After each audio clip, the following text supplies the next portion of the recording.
Your son is now a superhero, by the way. Oh, why? I turned him into a superhero, you know, and now he calls me Samantha and lasagna. Oh, yeah. lasagna, yeah, that's his new word. Yeah. Yeah. So lasagna, You're kind of how are you? with lasagna from now on.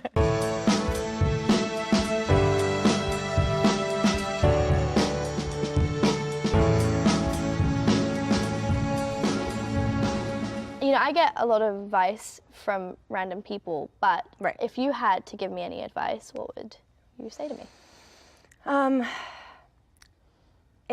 Well, I don't know. It's funny. I was reading an interview with you, and I thought it was kind of dead on what you said, because you were correct. When you're young, a lot of people they want to make sure that you don't get a big head, and they want to make sure that none of this, that you're going to stay normal and like stay a child, and that's already kind of like, well, I'm not already. Yeah, exactly. It's like that's a little late, but I thought you nailed it, and just make sure that you love what you do, and be an actor, not because you want to, but because you have to, and because it's your passion, and because it's so difficult, and it does get harder the older that you get. And the criticisms come more, and but the best advice somebody ever gave me, and it was Selma Blair, and she said, don't ever read message boards. It does you more good to lick a toilet seat than to read the nasty things that people say about you. And so I would just highly recommend Looking at a toilet. Lick a toilet seat before you Sounds listen to the nasty people that just want to anonymously poke fun. And I'm sure you know that, because you already seem quite wise. Oh, thank you. But no, I agree. I think that if you look at the message boards, and if you look at the insults and things, it just makes me stronger. Like that is like compliments to me. So I'm playing on their mind, clearly. You know. So that's my mentality. I never really take it personally, because I just think I'm playing on their mind. I clearly annoy them, which is that's my made goal. an impression. Yeah, I made an impression, clearly, and that's okay with me. Exactly. It's a great attitude to have.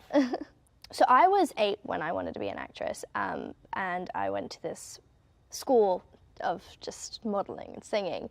But when did you know you wanted to be an actress? Well, I was kind of born into it. My parents were actors. My father ran a theater, so I grew up watching plays my whole life, and I was carried out on stage when I was a baby. I was kind of just always around it. And then a TV movie just sort of fell into my lap when I was 4. My parents were friends with a casting agency, and I remember it so clearly. I was just in the kitchen playing around, and my mom picked up the phone and went, Evan, do you want to be in a movie? And I just went, yeah, sure, okay. And that was literally the start of my career. It was just a shrug and an okay. But I didn't really understand kind of the craft or the power of it until I started watching films like To Kill a Mockingbird and The Miracle Worker, and I saw the young girls in it, and the strength that they had, and the depth, and it moved me so much, because I identified with them in a way that I wasn't really seeing in other films about children, and so that was the first time I thought, oh, this is serious. Yeah. This is really serious. I can do this, and there's a beauty to this, and there's an art to this, and I was around the same age. I was around 8 or